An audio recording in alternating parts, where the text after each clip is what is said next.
Fibrose kystique et activité physique. Quels sont les bienfaits de l'activité physique en prévention secondaire? Les bienfaits sont nombreux. L'exercice cardiovasculaire et de renforcement permet d'améliorer la clairance mucociliaire, la ventilation, la posture, la force des muscles respiratoires, tout en permettant une augmentation de la densité minérale osseuse ainsi que du nombre de mitochondries, ce qui diminue la fatigabilité à long terme. Les exercices d'étirement pour leur part permettent d'augmenter l'amplitude de mouvement, de diminuer les douleurs musculaires ainsi que de corriger les déséquilibres musculaires qui sont courants chez les personnes fibrokystiques. En conclusion, c'est primordial d'inclure l'activité physique dans le plan de soins. Le kinésiologue a pour mandat d'amener le patient à devenir expert de sa maladie dès un jeune âge par une prise en charge adaptée et personnalisée. Contre-indication à l'exercice et critères d'arrêt d'un programme. L'exercice sera contre-indiqué en cas d'atteinte sévère aux organes. On parle par exemple d'angine instable, d'arythmie cardiaque non contrôlée, de sténose aortique sévère symptomatique, insuffisance cardiaque symptomatique non contrôlée, d'infection systémique aiguë, etc. Les critères d'arrêt à l'exercice incluent des symptômes de dyspnée, de la détresse, une sensation de malaise, la pression artérielle trop élevée, une désaturation en oxygène, ainsi que l'intolérance à l'effort ou bien la demande d'arrêt par le client. Ligne directrice en matière de prescription d'activité physique. Chez l'enfant, de 1 à 18 ans, on recommande de faire 60 minutes d'activité physique par jour. Dès 6 ans, on peut commencer à faire de l'aérobie à raison de 3 fois par semaine pour des séances de 30 à 60 minutes. Dès 13 ans, on peut prescrire des entraînements en musculation à raison de 2 à 3 fois par semaine, visant les grands groupes musculaires de 1 à 3 séries de 8 à 12 répétitions. Chez l'adulte, on vise minimalement 150 minutes d'activité physique par semaine, mais les résultats seront plus optimaux à partir de 300 minutes par semaine.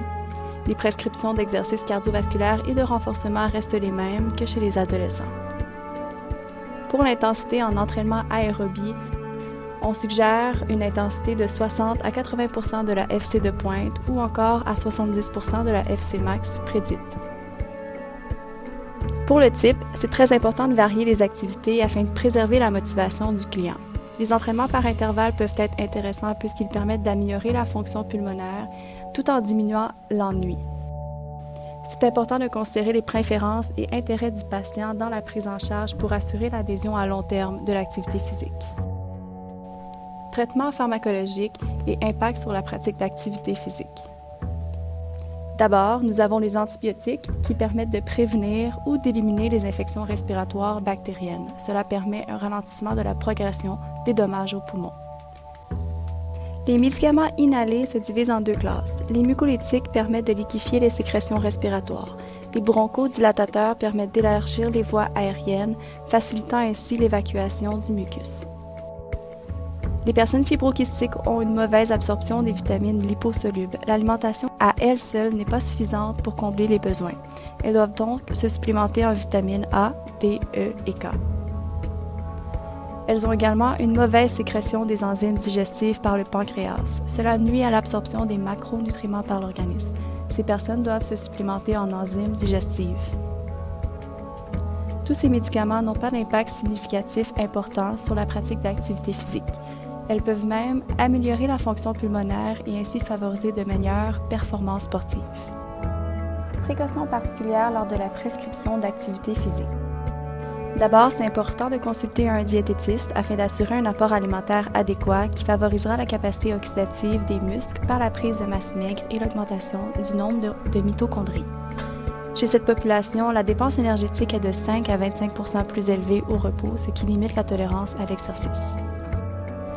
Il sera parfois nécessaire d'allonger les temps de pause suite à des efforts intenses, car la régénération des stocks de phosphocréatine peut être plus longue chez ces personnes.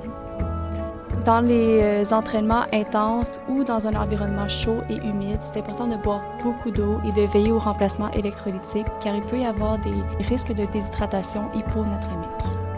Portez une attention particulière au lieu de prolifération des bactéries.